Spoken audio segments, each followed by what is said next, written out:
Hai, berjumpa kembali dengan Sisi Hukum.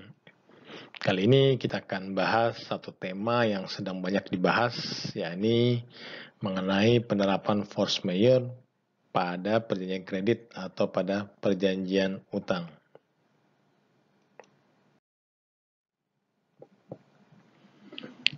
Bagaimana pengaturan force majeure sebenarnya berdasarkan sistem hukum Indonesia? Pada dasarnya, KUH Perdata atau BW tidak mengatur mengenai definisi dari force majeure. Namun demikian, permasalahan force majeure dapat mengacu atau kita lihat pada ketentuan pasal 1244 dan 1245 KUH Perdata.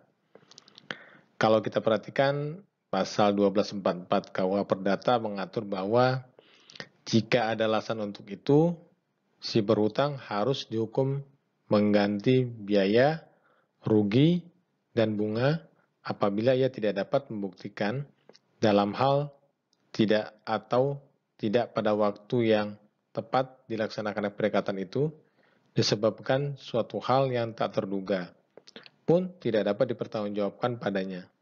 Kesemuanya itu pun jika etikat buruk tidaklah ada pada pihaknya. Sedangkan pasal 1245 BW mengatur bahwa tidaklah biaya rugi dan bunga harus digantinya apabila lantaran keadaan memaksa atau lantaran suatu kejadian tak disengaja, si berhutang berhalangan memberikan atau berbuat sesuatu yang diwajibkan atau lantaran hal-hal yang sama telah melakukan perbuatan yang terlarang. Nah, kalau kita perhatikan kedua ketentuan tadi, pihak yang tidak dapat melaksanakan kewajibannya tidak dapat diminta untuk mengganti biaya, rugi, dan bunga apabila terjadi peristiwa yang memenuhi unsur-unsur sebagaimana dimaksud pada kedua ketentuan tersebut.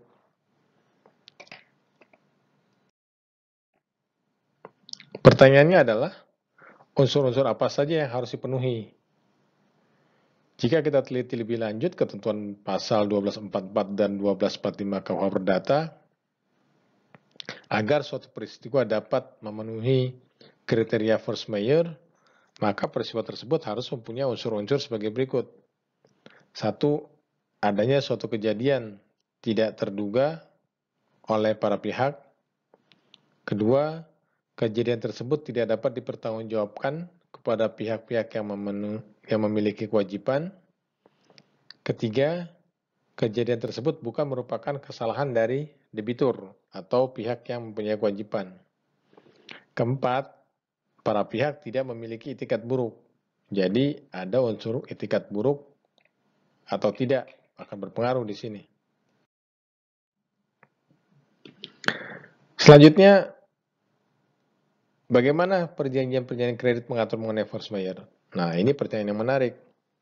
Karena pada dasarnya perjanjian kredit tidak mempunyai suatu format tertentu. Apalagi pada industri perbankan di Indonesia, perjanjian kredit pada umumnya dibuat oleh masing-masing kreditur.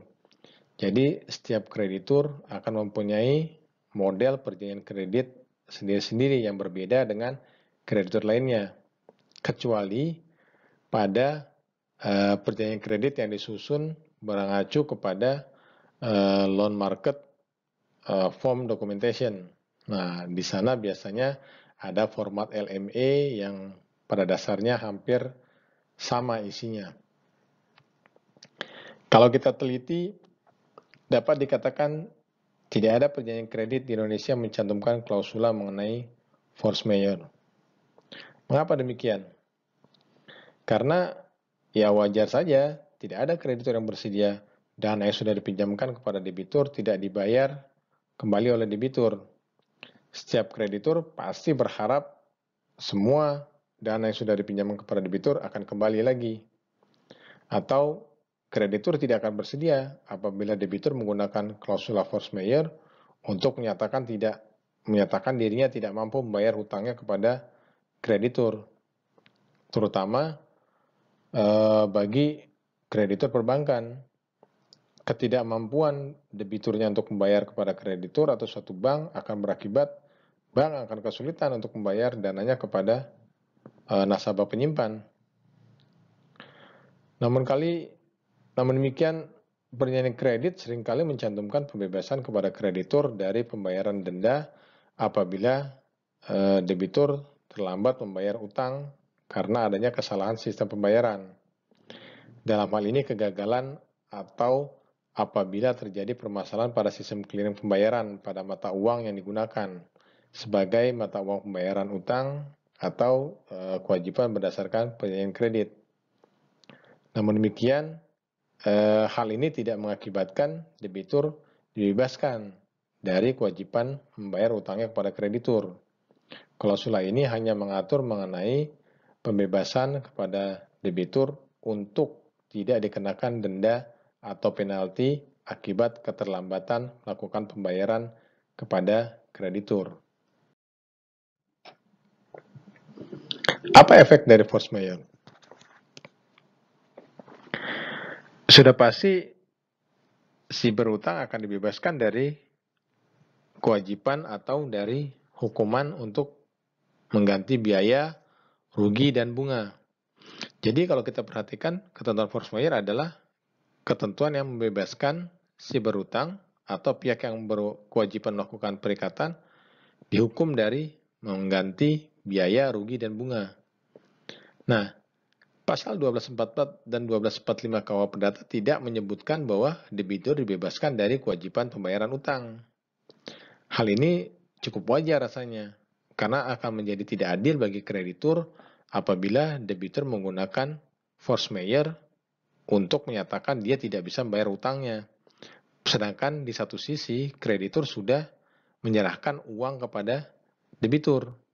Tentunya akan menimbulkan ketidakadilan bagi kreditur. Apalagi kalau kreditur harus juga mengembalikan dananya kepada para nasabah simpanan lainnya. KUH Perdata di samping itu juga mengatur secara khusus mengenai pinjam-meminjam pada buku ketiga tentang perikatan bab ke-13. Di KUH Perdata diatur bahwa sebab-sebab hapusnya perikatan secara khusus pada pasal 1381 KUH Perdata yang mengatur bahwa perikatan hal-hal yang bisa menjadi sebab-sebab hapusnya perikatan adalah adanya pembayaran, adanya penawaran pembayaran tunai disertai dengan konsinyasi, adanya pembaruan utang, adanya perjumpaan utang atau kompensasi, adanya percampuran utang, adanya pembebasan utang, musnahnya barang yang terutang, kebatalan atau pembatalan, kemudian berlakunya syarat batal pada bab ke-1 buku 3 KUH Perdata, kemudian apabila terjadi daluarsa. Nah, kalau kita perhatikan di sini, KUH Perdata tidak mengatur force majeure sebagai salah satu sebab hapusnya perikatan atau hapusnya hutang, hapusnya perikatan yang timbul dari hutang piutang.